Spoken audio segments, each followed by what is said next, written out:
Насаат Кейджи тартулайт. Устаз Абдишукураджа Нарматов.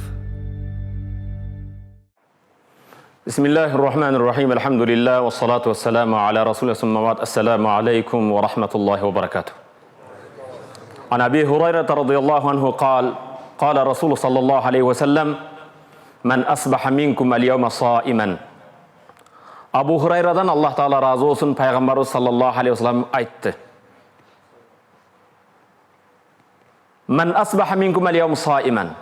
Пайғамбар сахабалардан бүгін сілердің кіміңер ораза қармаған деді. Рамазан айы меселе. Рамазан айы шексіз, бұл сұрауға ешбір қажет те жоқ. Рамазаннан ташқары болған айда пайғамбар бүгін кіміңер оразасыңар деді. Қала Абу Бакр разияллаху анху, Аллах Таала Абу Бакрдан разы болсын, о Алланың елшісі, мен бүгін оразамын деді. Қала фәмән таби'a минкум аль-яума жаназатан. Пайғамбарымыз саллаллаху алейхи вассалам екінші сұрауды ұзатты. Бүгін кіміңер бір жаназаға, марқұмдың жаназасын оқып, ақырғы сапарға ұзаттыңар деді. Қала Абу Бакр радияллаху анху, ана я Расулаллах.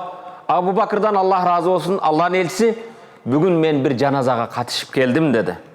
Қала, пайғамбар айтты: фәмән ат'ама минкум аль-яум мискинан. Сілердің араңарда бүгін кім бір қолында жоқ мискин бейбечараға тамақ берді, құрсағын тойғызды деді. Қала Абу Бакр радияллаху анху, ана я Расулаллах. Абу Бакрдан Аллах разы болсын, бүгін бір бейбечараның құрсағын мен тойғызып келдім деді. Қала фәмән ада минкум аль-яума маридан. Пайғамбарымыз айтты: араңарда бүгін кім бір ауырған адамды хабар алып келді. Үйінде болсын, ал кезде әлбетте үйінде болған. Бүгін ауруханалар болсын, араңарда кім бүгін бір аурудың ахвалын сұрап, хабар алып, зиярат қылып келді деді. Абу Бакр Сиддиқтан Аллах разы болсын, Алланың елшісі, мен зиярат қылып келдім деді.